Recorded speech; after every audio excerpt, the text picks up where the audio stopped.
एक हीरा जिसकी कीमत नहीं लगाई जा सकती, एक कहानी जिसे सदियों से छिपाया गया, और एक सवाल, क्या यह हीरा सच में श्रापित है? यह सिर्फ एक रत्न नहीं, यह है खून से सनी विरासत, जिसके पीछे छुपा है युद्ध, लालच, सत्ता और धोखे का इतिहास, जिसको पाने के लिए बादशाहों ने तख्त छोड़ दिए और साम्राज्यों ने जमीर। आज वो हीरा, हमारी धरोहर, विदेश की शीशे की कोठरी में बंद है। तो आइए खोलते हैं इतिहास के सबसे रहस्यमयी अध्याय को, कोहिनूर की अनकही कहानी। ये सिर्फ हीरा नहीं है, ये इतिहास का एक ऐसा टुकड़ा है जिसने राजाओं की किस्मत बदली है, युद्ध करवाए हैं और साम्राज्यों को झुका दिया है। नाम है कोहिनूर। लेकिन इसका नाम सुनते ही एक सवाल उठता है, क्या कोहिनूर सच में श्रापित है? क्या इसके पीछे छिपा है एक ऐसा रहस्य जिसे जानने से पहले कई राजा मौत के आगोश में समा गए? कोहिनूर की कहानी शुरू होती है भारत की भूमि से, वो धरती जिसे दुनिया कभी सोने की चिड़िया कहती थी। यह हीरा, माना जाता है कि सबसे पहले 13वीं शताब्दी में आंध्र प्रदेश के गोलकोंडा की खदानों से निकला। लेकिन तब इसका नाम कोहिनूर नहीं था। तब यह बस एक विशाल और बेशकीमती हीरा था जिसकी चमक ने हर शासक को पागल कर दिया। कोहिनूर की पहली दस्तावेजी उपस्थिति मिलती है मलिक काफूर के हाथों। यह वही सेनापति था जिसने दक्षिण भारत को लूटा और अलाउद्दीन खिलजी के लिए अपार धन लाया। कहते हैं कि कोहिनूर भी उसी धन में से एक था। बाद में यह हीरा घूमता घूमता बाबर के पास पहुंचा। बाबर ने इसे अपने बेटे हुमायूं को दिया और अपनी आत्मकथा बाबरनामा में इसका जिक्र किया।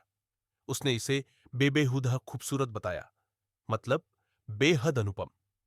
अकबर, जहांगीर, शाहजहां, मुगल सम्राटों ने कोहिनूर को ताज, सिंहासन और सत्ता का प्रतीक बना लिया। जब शाहजहां ने तख्त ताउस बनवाया, एक ऐसा सिंहासन जिसमें लाखों जवाहरात लगे थे, उसका केंद्र बिंदु था कोहिनूर।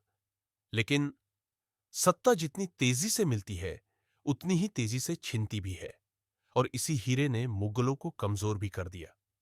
1739, एक काली रात, ईरान का बादशाह नादिर शाह दिल्ली पर हमला करता है। लाल किला खामोश है, लेकिन अंदर चीखें हैं।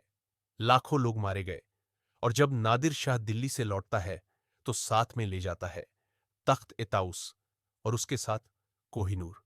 यही वो इसे नाम देता है कोहे नूर, यानी प्रकाश का पर्वत।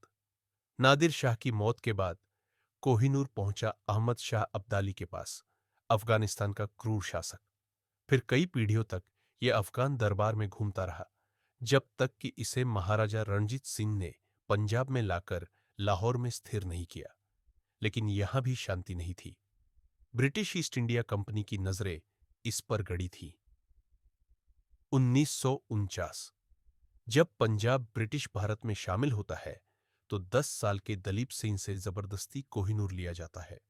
एक बच्चा जो रो रहा था, उसे कहा गया, तुम अब महाराजा नहीं, बस एक रियाया हो।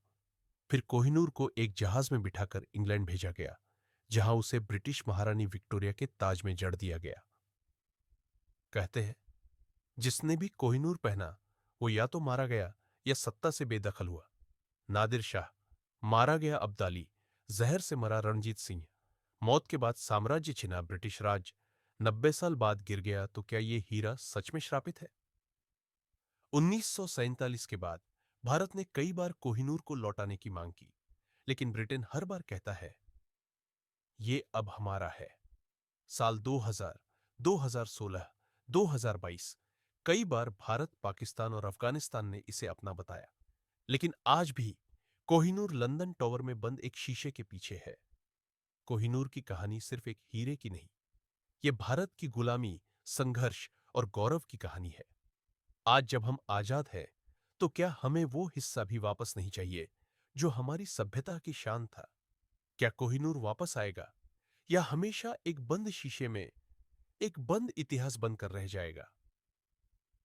अगर आपको कोहिनूर की ये अनकही कहानी पसंद आई हो, तो वीडियो को लाइक, शेयर और सब्सक्राइब जरूर करें, और नीचे कमेंट करके बताइए, क्या कोहिनूर भारत लौटना चाहिए?